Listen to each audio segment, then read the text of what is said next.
Students, welcome to Anu educational studies. 8ನೇ ತರಗತಿ ಗಣಿತ ಭಾಗ 2 ಅಧ್ಯಾಯ 9 ಕ್ಷೇತ್ರ ಗಣಿತ. ಹಿಂದಿನ ವಿಡಿಯೋದಲ್ಲಿ ನಾವು ಅಭ್ಯಾಸ 9.1ರ 5ರಿಂದ 8ನೇ ಲೆಕ್ಕದವರೆಗಿನ ಎಲ್ಲ ಲೆಕ್ಕಗಳನ್ನು ಬಿಡಿಸಿದ್ದೇವೆ. ಈ ವಿಡಿಯೋದಲ್ಲಿ 9ರಿಂದ 11ನೇ ಲೆಕ್ಕದವರೆಗಿನ ಎಲ್ಲ ಲೆಕ್ಕಗಳನ್ನು ಬಿಡಿಸೋಣ. ಪ್ರಶ್ನೆ ನಂಬರ್ 9. ಎತ್ತರದ ವೇದಿಕೆಯೊಂದರ ಮೇಲ್ಮೈ ಚಿತ್ರದಲ್ಲಿ ತೋರಿಸಿರುವಂತೆ ಸಮ ಅಷ್ಟಭುಜಾಕಾರದಲ್ಲಿದೆ. ಈ ಮೇಲ್ಮೈನ ವಿಸ್ತೀರ್ಣವನ್ನು ಕಂಡುಹಿಡಿಯಿರಿ. ಇಲ್ಲಿ ನೀವು ಗಮನಿಸಬಹುದು, ಇಲ್ಲಿ ಅಷ್ಟಭುಜಾಕಾರದ ಒಂದು ವೇದಿಕೆಯ ಚಿತ್ರವನ್ನ ತೋರಿಸಿದ್ದಾರೆ. ಇಲ್ಲಿ 11 ಮೀಟರ್ ಉದ್ದವಾಗಿದೆ ಮತ್ತು ಇಲ್ಲಿ ನೀವು ಗಮನಿಸಬಹುದು, ಇಲ್ಲಿ 4 ಮೀಟರ್ ಎತ್ತರ ಎಂದು ಕೊಟ್ಟಿದ್ದಾರೆ. ಇಲ್ಲಿ ಒಂದು ಬಾಹುವಿನ ಅಳತೆ 5 ಮೀಟರ್ ಆಗಿದೆ. ಈಗ ನಾವು ಈ ಅಷ್ಟಭುಜಾಕೃತಿಯ ವಿಸ್ತೀರ್ಣವನ್ನ, ಅಂದರೆ ಮೇಲ್ಮೈ ವಿಸ್ತೀರ್ಣವನ್ನ ಇಲ್ಲಿ ನಾವು ಕಂಡುಹಿಡಿಯೋಣ. ಇಲ್ಲಿ ಈಗ ನೀವು ಚಿತ್ರವನ್ನು ಗಮನಿಸಿ, ಇಲ್ಲಿ ಅಷ್ಟಭುಜಾಕಾರದ ಒಂದು ಆಕೃತಿ ಇದೆ. ಈ ಆಕೃತಿಯನ್ನ ನೀವು ಇಲ್ಲಿ ವಿಸ್ತೀರ್ಣವನ್ನ ಕಂಡುಹಿಡಿಯುವಾಗ ಇಲ್ಲಿ ನಾವು ನೇರವಾಗಿ ಈ ಚಿತ್ರದಿಂದ ವಿಸ್ತೀರ್ಣವನ್ನ ಕಂಡುಹಿಡಿಯಲು ಸಾಧ್ಯವಿಲ್ಲ. ಆದ್ದರಿಂದ ಈಗ ನಾವು ಇಲ್ಲಿ ಈ ಚಿತ್ರವನ್ನ ಇಲ್ಲಿ 1 ಮತ್ತು 2 ಇಲ್ಲಿ ಗಮನಿಸಿ, ಈ ರೀತಿಯಾಗಿ 2 ತ್ರಾಪಿಜ್ಯ ಮತ್ತು 1 ಆಯತಗಳನ್ನಾಗಿ ನಾವು ವಿಭಜಿಸಿಕೊಳ್ಳೋಣ. ಇಲ್ಲಿ ಇದು ಒಂದು ತ್ರಾಪಿಜ್ಯ, ಇಲ್ಲಿ ಇದು ಒಂದು ತ್ರಾಪಿಜ್ಯ, ಮಧ್ಯದಲ್ಲಿ ಒಂದು ನಾವು ಆಯತವನ್ನ ಇಟ್ಟಿದ್ದೇವೆ. ಈಗ ನಾವು ಮೇಲ್ಮೈ ವಿಸ್ತೀರ್ಣವನ್ನ ಕಂಡುಹಿಡಿಯುವಾಗ ಈ 2 ತ್ರಾಪಿಜ್ಯಗಳ ವಿಸ್ತೀರ್ಣ ಮತ್ತು ಈ ಆಯತದ ವಿಸ್ತೀರ್ಣವನ್ನ ಕಂಡುಹಿಡಿದು ಆಯತಾಕಾರದ ವಿಸ್ತೀರ್ಣಕ್ಕೆ ಈ 2 ತ್ರಾಪಿಜ್ಯಗಳ ವಿಸ್ತೀರ್ಣವನ್ನ ಕೂಡಿಸಬೇಕು. ಆದ್ದರಿಂದ ಇಲ್ಲಿ ಮೇಲ್ಮೈ ವಿಸ್ತೀರ್ಣ = ಆಯತಾಕಾರದ ವಿಸ್ತೀರ್ಣ ಪ್ಲಸ್ 2 ತ್ರಾಪಿಜ್ಯದ ವಿಸ್ತೀರ್ಣ, ಈ 2 ತ್ರಾಪಿಜ್ಯಗಳ ವಿಸ್ತೀರ್ಣ ಎಂದು ಬರೆದಿದ್ದೇವೆ. ಆಯತಾಕಾರದ ವಿಸ್ತೀರ್ಣದ ಸೂತ್ರ L ಗುಣಿಸು B, ಅಂದರೆ ಇಲ್ಲಿ ಲೆಂತ್ ಗುಣಿಸು ಬೇಸ್ ಎಂದು ಅರ್ಥ, ಪಾದ ಗುಣಿಸು ಎತ್ತರವಾಗುತ್ತದೆ. ಪ್ಲಸ್ ಇಲ್ಲಿ ತ್ರಾಪಿಜ್ಯದ ವಿಸ್ತೀರ್ಣ ½ ಗುಣಿಸು A + B, ಇದನ್ನ ನೀವು ಮೊದಲೇ ಕಲಿತಿದ್ದೀರಿ. ಇಲ್ಲಿ 2 ತ್ರಾಪಿಜ್ಯದ ವಿಸ್ತೀರ್ಣ ಎಂದು ಕೊಟ್ಟಿದ್ದಾರೆ. ಆದ್ದರಿಂದ ನಾವು ಇಲ್ಲಿ 2 ಗುಣಿಸು ಇಲ್ಲಿ ತ್ರಾಪಿಜ್ಯದ ವಿಸ್ತೀರ್ಣದ ಸೂತ್ರವನ್ನ ಬರೆದಿದ್ದೇವೆ. 2 ತ್ರಾಪಿಜ್ಯ ಇದೆ, ಆದ್ದರಿಂದ 2 ಗುಣಿಸು ½ A + B ಆಗಿದೆ. ಈಗ L ಗುಣಿಸು B, ಆಯತಾಕಾರದ ವಿಸ್ತೀರ್ಣ. ಇಲ್ಲಿ ಈ ಆಯತದ ಉದ್ದ 11 ಮೀಟರ್ ಮತ್ತು ಅಗಲ 5 ಮೀಟರ್ ಆಗಿದೆ. ಆದ್ದರಿಂದ 11 ಗುಣಿಸು 5 ಪ್ಲಸ್ ಇಲ್ಲಿ 2 ಮತ್ತು 2 ಕ್ಯಾನ್ಸಲ್ ಆಗಿದೆ. H × A + B ಉಳಿಯಿತು, H × A + B. 11 5 55 plus ಇಲ್ಲಿ H, ಇಲ್ಲಿ ಗಮನಿಸಿ ತ್ರಾಪಿಜ್ಯದಲ್ಲಿ ಎತ್ತರ 4 ಮೀಟರ್ ಎಂದು ಕೊಟ್ಟಿದ್ದಾರೆ, 4. ಇಲ್ಲಿ A + B ಎಂದು ಕೊಡಲಾಗಿದೆ. ಇಲ್ಲಿ A ಎಂದರೆ ಇಲ್ಲಿ ಒಂದು ಬಾಹುವಿನ ಉದ್ದ ಮತ್ತು B ಇನ್ನೊಂದು ಬಾಹುವಿನ ಉದ್ದವಾಗಿದೆ. ಇಲ್ಲಿ ತ್ರಾಪಿಜ್ಯವನ್ನು ನೀವು ಗಮನಿಸಿ, ಈ ತ್ರಾಪಿಜ್ಯವನ್ನು ಗಮನಿಸಿದಾಗ ಇಲ್ಲಿ ಈ ತ್ರಾಪಿಜ್ಯದ ಉದ್ದ 11 ಮೀಟರ್ ಇದೆ, ಅದು ಒಂದು ಬಾಹುವಿನ ಉದ್ದ, ಪ್ಲಸ್ ಇನ್ನೊಂದು ಅಭಿಮುಖ ಬಾಹುವಿನ ಉದ್ದವನ್ನು ನಾವು ಬರೆಯಬೇಕು. ಇಲ್ಲಿ ಅಭಿಮುಖ ಬಾಹು, ಇಲ್ಲಿ ಈ ಎಲ್ಲ ಸುತ್ತಲಿನ ಬಾಹುಗಳು 5 ಮೀಟರ್ ಇದೆ ಎಂದು ಹೇಳಿದ್ದಾರೆ. ಆದ್ದರಿಂದ ಇಲ್ಲಿ ಈ ಬಾಹುವು ಕೂಡ 5 ಮೀಟರ್ಗೆ ಸಮನಾಗಿದೆ. ಆದ್ದರಿಂದ 11 ಮೀಟರ್ ಮತ್ತು 5 ಮೀಟರ್ ಇಲ್ಲಿ 2 ಬಾಹುಗಳಾಗಿದ್ದಾವೆ. ಆದ್ದರಿಂದ 11 + 5 ಆಗಿದೆ. 55ಕ್ಕೆ 55ಅನ್ನು ಹಾಗೆ ಇರಿಸಿ, ಇಲ್ಲಿ +4, 11 + 5 16 ಆಗಿದೆ. 55ಕ್ಕೆ 55, 16 4 64, 55ಕ್ಕೆ 64ಅನ್ನು ಕೂಡಿಸಿದಾಗ 119 ಬಂದಿದೆ. ಆದ್ದರಿಂದ ಇಲ್ಲಿ ವೇದಿಕೆಯ ಮೇಲ್ಮೈ ವಿಸ್ತೀರ್ಣ 119 ಚದರ ಮೀಟರ್ಗಳು. ಪ್ರಶ್ನೆ ನಂಬರ್ 10. ಕೆಳಗಿನ ಚಿತ್ರದಲ್ಲಿ ತೋರಿಸಿರುವಂತೆ ಪಂಚಭುಜಾಕಾರದ ಉದ್ಯಾನವನವಿದೆ. ಅದರ ವಿಸ್ತೀರ್ಣವನ್ನು ಕಂಡುಹಿಡಿಯಲು ಜ್ಯೋತಿ ಮತ್ತು ಕವಿತಾ ಅದನ್ನು 2 ರೀತಿಯಲ್ಲಿ ವಿಭಜಿಸಿದರು. 2 ರೀತಿಯ ವಿಭಜನೆಯನ್ನು ಬಳಸಿಕೊಂಡು ಅದರ ವಿಸ್ತೀರ್ಣವನ್ನು ಕಂಡುಹಿಡಿಯಿರಿ. ವಿಸ್ತೀರ್ಣವನ್ನು ಕಂಡುಹಿಡಿಯಲು ಬೇರೆ ಯಾವುದಾದರೂ ವಿಧಾನವನ್ನು ಸೂಚಿಸಬಲ್ಲಿರಾ ಎಂದು ಕೇಳುತ್ತಿದ್ದಾರೆ. ಇಲ್ಲಿ ನೀವು ಉದ್ಯಾನವನದ ಚಿತ್ರವನ್ನ ಗಮನಿಸಿ, ಇದು ಪಂಚಭುಜಾಕಾರದಲ್ಲಿದೆ. 1 2 3 4 5 ಬಾಹುಗಳಿರುವುದರಿಂದ ಪಂಚಭುಜಾಕಾರ ಎಂದು ಇಲ್ಲಿ ಹೇಳಲಾಗುತ್ತಿದೆ. ಈಗ ಇಲ್ಲಿ ಇದನ್ನೇ ಜ್ಯೋತಿ ಮತ್ತು ಕವಿತಾ 2 ರೀತಿಯಲ್ಲಿ ವಿಭಜಿಸಿದ್ದಾರೆ. ಇಲ್ಲಿ ಗಮನಿಸಿ, ಇಲ್ಲಿ ಉದ್ದ 15 ಮೀಟರ್ ಇದೆ, ಇದು ಈ ಬಾಹುವಿನ ಉದ್ದ, ಈ 3 ಬಾಹುಗಳ ಉದ್ದ 15 ಮೀಟರ್ ಆಗಿದೆ. ಈಗ ಇಲ್ಲಿ ಇಲ್ಲಿಂದ ಇಲ್ಲಿಗೆ, ಅಂದರೆ ಇಲ್ಲಿ 30 ಮೀಟರ್ ಇದೆ. 30 ಮೀಟರ್ ಎಂದರೆ ಇಲ್ಲಿ ಈ ಬಾಹುವಿನ ಉದ್ದವನ್ನು ನಾವು ಕಂಡುಹಿಡಿಯಬಹುದು. ಈಗ ನಾವು ಜ್ಯೋತಿಯ ಚಿತ್ರವನ್ನು ಬಳಸಿಕೊಂಡು, ಇಲ್ಲಿ ಜ್ಯೋತಿಯ ಚಿತ್ರದಲ್ಲಿ ಜ್ಯೋತಿ ಈ ಪಂಚಭುಜಾಕಾರವನ್ನು 2 ತ್ರಾಪಿಜ್ಯವಾಗಿ ವಿಭಾಗಿಸಿದ್ದಾಳೆ. ಕವಿತಾ ಇಲ್ಲಿ ಒಂದು ಚೌಕ ಮತ್ತು ಒಂದು ತ್ರಿಭುಜವನ್ನಾಗಿ ಎರಡು ಚಿತ್ರವನ್ನ ವಿಭಜಿಸಿದ್ದಾಳೆ. ಈಗ ನಾವು ಜ್ಯೋತಿಯ ಚಿತ್ರ ಮತ್ತು ಕವಿತಾಳ ಚಿತ್ರದ ವಿಸ್ತೀರ್ಣವನ್ನ ಕಂಡುಹಿಡಿಯೋಣ. ಈಗ ಮೊದಲನೆಯದಾಗಿ ಜ್ಯೋತಿಯ ವಿಭಜನೆ. ಅವಳು ಎರಡು ತ್ರಾಪಿಜ್ಯಗಳಾಗಿ ವಿಭಾಗಿಸಿದ್ದಾಳೆ. ಆದ್ದರಿಂದ ಎರಡು ತ್ರಾಪಿಜ್ಯಗಳ ವಿಸ್ತೀರ್ಣ ಈಕ್ವಲ್ಸ್ ಟು ಇಲ್ಲಿ ಎರಡು ತ್ರಾಪಿಜ್ಯಗಳಿವೆ. ಎರಡರಿಂದ ಇಲ್ಲಿ ತ್ರಾಪಿಜ್ಯದ ವಿಸ್ತೀರ್ಣದ ಸೂತ್ರವನ್ನು ನೀವು ಗುಣಿಸಬೇಕು. 2 ಗುಣಿಸು ಅರ್ಧ ಗುಣಿಸು ಎಚ್ ಗುಣಿಸು ಎ ಪ್ಲಸ್ ಬಿ ಆಗಿದೆ. 2ಕ್ಕೆ 2 ಹಾಗೆ ಇರಲಿ, ಅರ್ಧವನ್ನ ಇಟ್ಟಿದ್ದೇವೆ. ಗುಣಿಸು ಎಚ್. ಇಲ್ಲಿ ತ್ರಾಪಿಜ್ಯದ ವಿಸ್ತೀರ್ಣವನ್ನ ನಾವು ಬರೆಯಬೇಕು. ಇಲ್ಲಿ ಚಿತ್ರವನ್ನ ನೋಡಿ. ಇಲ್ಲಿ ಈ ತ್ರಾಪಿಜ್ಯದ ಎತ್ತರ ಎಂದರೆ ನಾವು ಈ ಬದಿಯ ಎತ್ತರವನ್ನು ಕಂಡುಹಿಡಿಯಬೇಕು. ಇದು ಮತ್ತು ಇದು ಎರಡು ತ್ರಾಪಿಜ್ಯಗಳು. ಎತ್ತರ ಇಲ್ಲಿ ಬರುತ್ತದೆ. ಇಲ್ಲಿ ಗಮನಿಸಿ, 15 ಮೀಟರ್ ಇಲ್ಲಿಂದ ಇಲ್ಲಿಯವರೆಗಿರುವ ಉದ್ದ. ಈಗ ಇಲ್ಲಿಂದ ಇಲ್ಲಿಯವರೆಗಿರುವ ಉದ್ದ 15 ಮೀಟರ್ ಆದಾಗ ಇಲ್ಲಿ ಮಧ್ಯದಲ್ಲಿ ಒಂದು ಈ ರೀತಿಯಾಗಿ ಗೆರೆಯನ್ನು ಎಳೆದಿದ್ದಾರೆ. ಇಲ್ಲಿ ಈ ಎತ್ತರ ನಮಗೆ 15ರಲ್ಲಿ ಅರ್ಧ ಭಾಗ ದೊರೆಯುತ್ತದೆ ಮತ್ತು ಈ ಭಾಗದಲ್ಲೂ ಕೂಡ 15ರಲ್ಲಿ ಅರ್ಧ ಭಾಗ. ಅರ್ಧ ಮತ್ತು ಅರ್ಧ ಭಾಗ ಇಲ್ಲಿ ಎರಡು ಬದಿಯಲ್ಲಿ ವಿಭಜನೆಯಾಗಿದ್ದಾವೆ. ಆದ್ದರಿಂದ ನಾವು ಇಲ್ಲಿ ಎತ್ತರವನ್ನು ಬರೆಯುವಾಗ 15/2 ಅಂದರೆ 15ರಲ್ಲಿ ಅರ್ಧ ಭಾಗ ಎಂದು ಅರ್ಥ. 15/2 ಎಂದು ಎತ್ತರವನ್ನು ತೆಗೆದುಕೊಳ್ಳೋಣ. ಇಲ್ಲೂ ಕೂಡ 15/2, ಇಲ್ಲೂ ಕೂಡ 15/2 ಆಗುತ್ತದೆ. ಅದನ್ನೇ ನಾವು ಎತ್ತರದಲ್ಲಿ ಹೆಚ್ಚಿರುವಲ್ಲಿ 15/2 ಎಂದು ಬರೆಯಬೇಕು. ಇಲ್ಲಿ ಹೆಚ್ಚಿರುವಲ್ಲಿ 15/2 ಎಂದು ಬರೆದಿದ್ದೇವೆ. ಈಗ ಎ ಪ್ಲಸ್ ಬಿ, ಇಲ್ಲಿ ಎರಡು ಬಾಹುಗಳ ಉದ್ದವನ್ನು ಬರೆಯಬೇಕಾಗಿದೆ. ಈಗ ಎರಡು ಬಾಹುಗಳನ್ನು ನೋಡೋಣ. ಇಲ್ಲಿ ತ್ರಾಪಿಜ್ಯದಲ್ಲಿ ಎರಡು ಬಾಹುಗಳು ಎಂದರೆ ಇಲ್ಲಿ ಒಂದು ಈ ಬಾಹು, ಇನ್ನೊಂದು ಈ ಬಾಹು. ಇಲ್ಲಿ ಈ ಬಾಹುವಿನ ಉದ್ದ ಇಲ್ಲಿ ನೀವು ಗಮನಿಸಬಹುದು, ಇಲ್ಲಿಂದ ಇಲ್ಲಿಯವರೆಗೆ 30 ಮೀಟರ್ ಎಂದು ಕೊಟ್ಟಿದ್ದಾರೆ.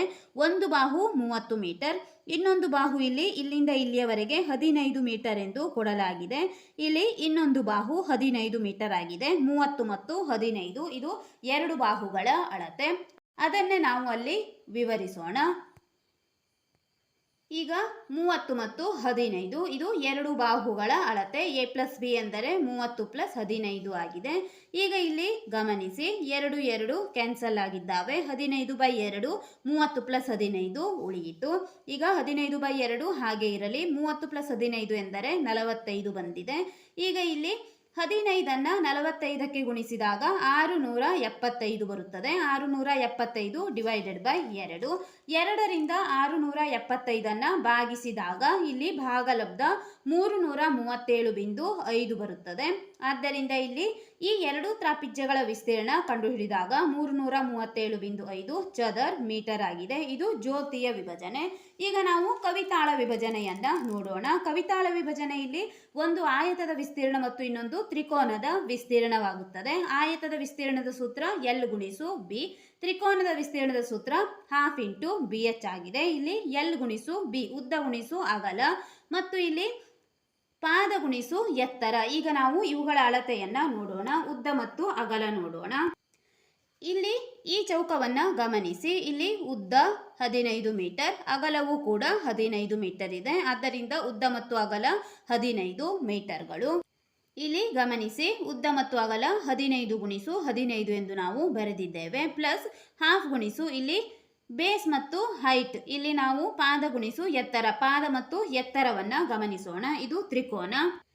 ಈಗ ಇಲ್ಲಿ ತ್ರಿಕೋನದಲ್ಲಿ ಗಮನಿಸಿ, ತ್ರಿಕೋನದ ಉದ್ದ ಇಲ್ಲಿ ಈ ರೀತಿಯಾಗಿ ಕೊಟ್ಟಿದ್ದಾರೆ. ಇಲ್ಲಿ 15 ಮೀಟರ್ ಇದ್ದಾಗ ಇಲ್ಲೂ ಕೂಡ 15 ಮೀಟರ್ ಬರುತ್ತದೆ. ಇದು ಪಾದ. ತ್ರಿಕೋನದ ಪಾದ 15 ಮೀಟರ್ ಆಗಿದೆ. ಇಲ್ಲಿ ನೀವು ಗಮನಿಸಿ, ಇಲ್ಲಿ ನಾವು ಈ ರೀತಿಯಾಗಿ ಒಂದು ಗೆರೆಯನ್ನ ಎಳೆದಾಗ ಇಲ್ಲಿಂದ ಇಲ್ಲಿಗೆ 15 ಮೀಟರ್ ಎಂದು ಹೇಳುತ್ತಿದ್ದಾರೆ. ಇಲ್ಲಿ ಈ ತುದಿಯಿಂದ ಈ ತುದಿಗೆ 30 ಮೀಟರ್ ಆದಾಗ ಇಲ್ಲಿ ನಾವು ಉಳಿದಿರುವಂತಹ ಉದ್ದ ಇಲ್ಲಿ 15 ಮೀಟರ್ ಎಂದು ತೆಗೆದುಕೊಳ್ಳಬಹುದು. ಏಕೆಂದರೆ ಇಲ್ಲಿ 15 ಪ್ಲಸ್ 15 30 ಮೀಟರ್ ಆಗುತ್ತದೆ. ಆದ್ದರಿಂದ ಇಲ್ಲಿ ಈ ಎತ್ತರವೂ ಕೂಡ ನಮಗೆ 15 ಮೀಟರ್ ಆಗಿ ದೊರೆಯುತ್ತಿದೆ. ಆದ್ದರಿಂದ ಇಲ್ಲಿ ಪಾದ ಮತ್ತು ಎತ್ತರಗಳು 15 ಮೀಟರ್ ಆಗಿದೆ.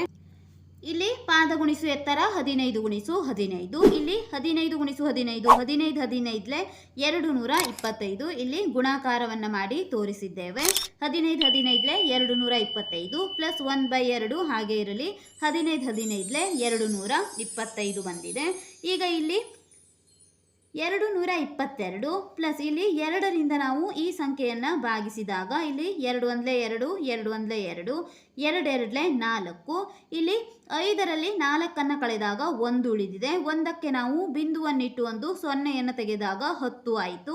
2 5 10 ಬರುತ್ತದೆ. ಆದ್ದರಿಂದ ಇಲ್ಲಿ ಭಾಗಲಬ್ಧ 112.5 ಬರುತ್ತದೆ. ಅದನ್ನೇ ಇಲ್ಲಿ ನಾವು ಕೆಳಗೆ ಬರೆದಿದ್ದೇವೆ.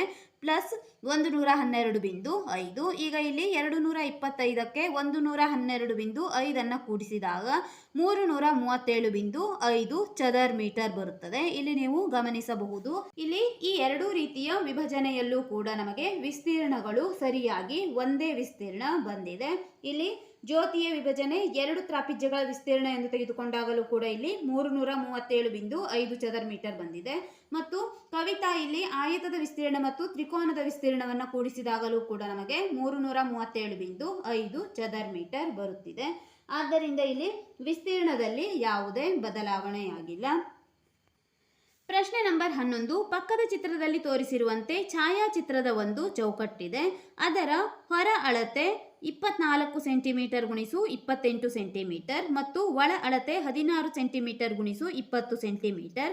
ಅದರ ಪ್ರತಿಯೊಂದು ಭಾಗದ ಅಗಲ ಸಮನಾಗಿದ್ದರೆ ಅವುಗಳ ವಿಸ್ತೀರ್ಣವನ್ನು ಕಂಡುಹಿಡಿಯಿರಿ. ಇಲ್ಲಿ ನೀವು ಒಂದು ಛಾಯಾಚಿತ್ರದ ಚೌಕಟ್ಟನ್ನು ಗಮನಿಸಿ. ಇಲ್ಲಿ ಮಧ್ಯ ಚಿತ್ರವಿದೆ ಎಂದು ಊಹಿಸಿದಾಗ ಈ ಚೌಕಟ್ಟಿನಲ್ಲಿ ಇಲ್ಲಿ ಚೌಕಟ್ಟಿನ ಉದ್ದ 28 ಸೆಂಟಿಮೀಟರ್ ಮತ್ತು ಈ ಅಗಲ 24 ಸೆಂಟಿಮೀಟರ್ ಇದೆ. ಇಲ್ಲಿ ಒಳಗಿನ ಫ್ರೇಮ್ನಲ್ಲಿ ಅಥವಾ ಒಳಗಿನ ಚೌಕಟ್ಟಿನಲ್ಲಿ ಉದ್ದ ಮತ್ತು ಅಗಲ ಇಲ್ಲಿ ಉದ್ದ 20 ಸೆಂಟಿಮೀಟರ್, ಅಗಲ 16 ಸೆಂಟಿಮೀಟರ್ ಇದೆ. ಈಗ ನಾವು ಪ್ರತಿಯೊಂದು ಭಾಗದ ವಿಸ್ತೀರ್ಣವನ್ನು ಕಂಡುಹಿಡಿಯಬೇಕು. ಅಂದರೆ ಈ 1 2 3 4 ಈ 4 ಭಾಗಗಳ ವಿಸ್ತೀರ್ಣವನ್ನು ನಾವು ಕಂಡುಹಿಡಿಯಬೇಕು. ಈಗ ನಾವು ಒಂದೊಂದಾಗಿ ಕಂಡುಹಿಡಿಯೋಣ.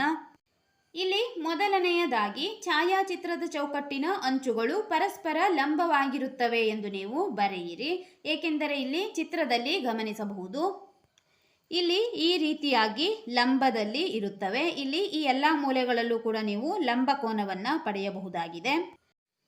ಈಗ ಇಲ್ಲಿ ನಾವು 28 ಸೆಂಟಿಮೀಟರ್ ಬದಿಯ ತ್ರಾಪಿಜ್ಯದ ಲಂಬವನ್ನು ಕಂಡುಹಿಡಿಯೋಣ. ಇಲ್ಲಿ ಚಿತ್ರದಲ್ಲಿ ಗಮನಿಸಿ, ಇಲ್ಲಿ 28 ಸೆಂಟಿಮೀಟರ್ ಬದಿಯ ತ್ರಾಪಿಜ್ಯದ ಲಂಬ ಈ ಜಾಗದಲ್ಲಿ ಬರುತ್ತದೆ. ಈಗ ನಾವು ಈ ಜಾಗದಲ್ಲಿರುವ ಎತ್ತರದ ಅಳತೆಯನ್ನು ಕಂಡುಹಿಡಿಯಬೇಕು. ಆದ್ದರಿಂದ 28 ಸೆಂಟಿಮೀಟರ್ ಬದಿಯ ತ್ರಾಪಿಜ್ಯದ ಲಂಬ = ಹಾಫ್ ಗುಣಿಸು ಇಲ್ಲಿ 24ರಲ್ಲಿ ನಾವು 16 ಕಳೆಯಬೇಕಾಗಿದೆ. ಇಲ್ಲಿ 24ರಲ್ಲಿ 16 ಕಳೆದಾಗ ನಾವು ಇಲ್ಲಿರುವಂತಹ ಲಂಬವನ್ನು ಕಂಡುಹಿಡಿಯಬಹುದು. ಇದು ಈ ತ್ರಾಪಿಜ್ಯದ ಎತ್ತರವಾಗುತ್ತದೆ. ಇಲ್ಲಿ 24ರಲ್ಲಿ 16 ಕಳೆದಾಗ 4 ಸೆಂಟಿಮೀಟರ್ ಬಂದಿದೆ. ಅದೇ ರೀತಿಯಾಗಿ ಇಲ್ಲಿ ನಾವು 24 ಸೆಂಟಿಮೀಟರ್ ಬದಿಯ ತ್ರಾಪಿಜ್ಯದ ಲಂಬವನ್ನು ಕಂಡುಹಿಡಿಯೋಣ. ಇಲ್ಲಿ 24 ಸೆಂಟಿಮೀಟರ್ ಬದಿಯ ತ್ರಾಪಿಜ್ಯದ ಲಂಬವನ್ನು ಕಂಡುಹಿಡಿಯುವಾಗ ಹಾಫ್ ಗುಣಿಸು 28 - 20 ಇಲ್ಲಿ ಒಂದು ಬಾಹುವಿನಲ್ಲಿ ಇನ್ನೊಂದು ಬಾಹುವನ್ನು ಕಳೆಯಬೇಕು. ಇಲ್ಲಿ ನೀವು ಗಮನಿಸಬಹುದು, 28ರಲ್ಲಿ 20 ಸೆಂಟಿಮೀಟರನ್ನು ಕಳೆದಾಗ ಈ ಬದಿಯ ಲಂಬ ದೂರವನ್ನು ನೀವು ಕಂಡುಹಿಡಿಯಬಹುದಾಗಿದೆ. ಈಗ ಇಲ್ಲಿ 28ರಲ್ಲಿ 20 ಕಳೆದಾಗ 8 ಉಳಿಯುತ್ತದೆ. 2 1 2 2 4 8 ಇಲ್ಲಿ 4 ಸೆಂಟಿಮೀಟರ್ ಬಂದಿದೆ. ಇದು 24 ಸೆಂಟಿಮೀಟರ್ ಬದಿಯ ತ್ರಾಪಿಜ್ಯದ ಲಂಬ ಎತ್ತರ. ಈಗ ನಾವು ಎಡಭಾಗದ ವಿಸ್ತೀರ್ಣ ಮತ್ತು ಬಲಭಾಗದ ವಿಸ್ತೀರ್ಣವನ್ನು ಕಂಡುಹಿಡಿಯೋಣ. ಈಗ ಎಡಭಾಗದ ವಿಸ್ತೀರ್ಣ ಮತ್ತು ಬಲಭಾಗದ ವಿಸ್ತೀರ್ಣ ಎಂದರೆ ಇಲ್ಲಿ ಈ ಭಾಗ ಮತ್ತು ಈ ಭಾಗದ ವಿಸ್ತೀರ್ಣಗಳು ಎಡಭಾಗ ಮತ್ತು ಬಲಭಾಗದ ವಿಸ್ತೀರ್ಣವಾಗಿದೆ. ಈ ಪ್ರತಿಯೊಂದು ತ್ರಾಪಿಜ್ಯದ ವಿಸ್ತೀರ್ಣವನ್ನು ಈಗ ನಾವು ಕಂಡುಹಿಡಿಯೋಣ. ಈ ತ್ರಾಪಿಜ್ಯದ ವಿಸ್ತೀರ್ಣ ಈ ತ್ರಾಪಿಜ್ಯದ ವಿಸ್ತೀರ್ಣಕ್ಕೆ ಸಮನಾಗಿರುತ್ತದೆ. ಆದ್ದರಿಂದ ಹಾಫ್ ಗುಣಿಸು ಇಲ್ಲಿ 4ಕ್ಕೆ 4 ಇಲ್ಲಿ 28 ಮತ್ತು 20 ಇವು ಎರಡು ಬದಿಯ ಅಳತೆಗಳಾಗಿದ್ದಾವೆ. ಈಗ ಇಲ್ಲಿ 2 1 2 2 2 4 ಇಲ್ಲಿ 28ಕ್ಕೆ 20 ಕೂಡಿಸಿದಾಗ 48 ಬರುತ್ತದೆ. ಆದ್ದರಿಂದ ಇಲ್ಲಿ 48 2 96 96 ಚದರ್ ಸೆಂಟಿಮೀಟರ್ಗಳು. ಇದು ಎಡಗಡೆ ವಿಸ್ತೀರ್ಣ ಮತ್ತು ಬಲಗಡೆ ವಿಸ್ತೀರ್ಣ, ಅಂದರೆ ಎಡಭಾಗದಲ್ಲಿರುವ ತ್ರಾಪಿಜ್ಯ ಮತ್ತು ಬಲಭಾಗದಲ್ಲಿರುವ ತ್ರಾಪಿಜ್ಯದ ವಿಸ್ತೀರ್ಣವಾಗಿದೆ. ಈಗ ಮೇಲ್ಭಾಗದ ವಿಸ್ತೀರ್ಣ ಮತ್ತು ಕೆಳಭಾಗದ ವಿಸ್ತೀರ್ಣವನ್ನು ಕೂಡ ನಾವು ಇದೇ ರೀತಿಯಾಗಿ ಕಂಡುಹಿಡಿಯಬಹುದು. ಮೇಲ್ಭಾಗದ ವಿಸ್ತೀರ್ಣ = ಕೆಳಭಾಗದ ವಿಸ್ತೀರ್ಣ. ಇಲ್ಲಿ ಮೇಲ್ಭಾಗ ಮತ್ತು ಕೆಳಭಾಗಗಳು ಕೂಡ ಒಂದಕ್ಕೊಂದು ಸಮನಾಗಿರುತ್ತವೆ. ಆದ್ದರಿಂದ ಇಲ್ಲಿ ಹಾಫ್ ಗುಣಿಸು H into A plus B. Half ಗುಣಿಸು ಇಲ್ಲಿ ಎಚ್ ಎನ್ನುವುದು 4 ಆಗಿದೆ. ಇಲ್ಲಿ ಎತ್ತರ 4, ಲಂಬ ಎತ್ತರ. ಎ ಪ್ಲಸ್ ಬಿ ಇಲ್ಲಿ 24ಕ್ಕೆ 16 ಕೂಡಿಸಬೇಕು. 24ಕ್ಕೆ 16 ಕೂಡಿಸಿದಾಗ 40 ಬಂದಿದೆ. ಇವು ಎರಡು ಬದಿಯ ಅಳತೆಗಳು. 42 80 ಬಂದಿದೆ. 80 ಚದರ ಸೆಂಟಿಮೀಟರ್. ಇದು ಮೇಲ್ಭಾಗ ಮತ್ತು ಕೆಳಭಾಗದ ವಿಸ್ತೀರ್ಣ.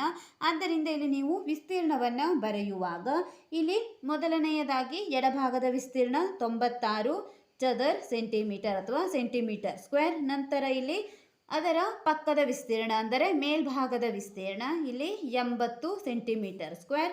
ಬಲಭಾಗದ ವಿಸ್ತೀರ್ಣ 96 ಸೆಂಟಿಮೀಟರ್ ಸ್ಕ್ವೇರ್ ಇದೆ. ಪುನಃ ಕೆಳಭಾಗದ ವಿಸ್ತೀರ್ಣ 80 ಸೆಂಟಿಮೀಟರ್ ಸ್ಕ್ವೇರ್ ಆಗಿದೆ. ಇವು ಇಲ್ಲಿ ಬಂದಿರುವಂತಹ ಎಲ್ಲ ವಿಸ್ತೀರ್ಣಗಳಾಗಿದ್ದಾವೆ. ಈ ವಿಡಿಯೋದಲ್ಲಿ ನಾವು ಅಭ್ಯಾಸ 9.1ರ 9ರಿಂದ 11ನೇ ಲೆಕ್ಕದವರೆಗಿರುವ ಎಲ್ಲ ಲೆಕ್ಕಗಳನ್ನು ಬಿಡಿಸಿದ್ದೇವೆ. ಮುಂದಿನ ವಿಡಿಯೋದಲ್ಲಿ ಅಭ್ಯಾಸ 9.2ರ ಲೆಕ್ಕಗಳನ್ನು ಬಿಡಿಸೋಣ.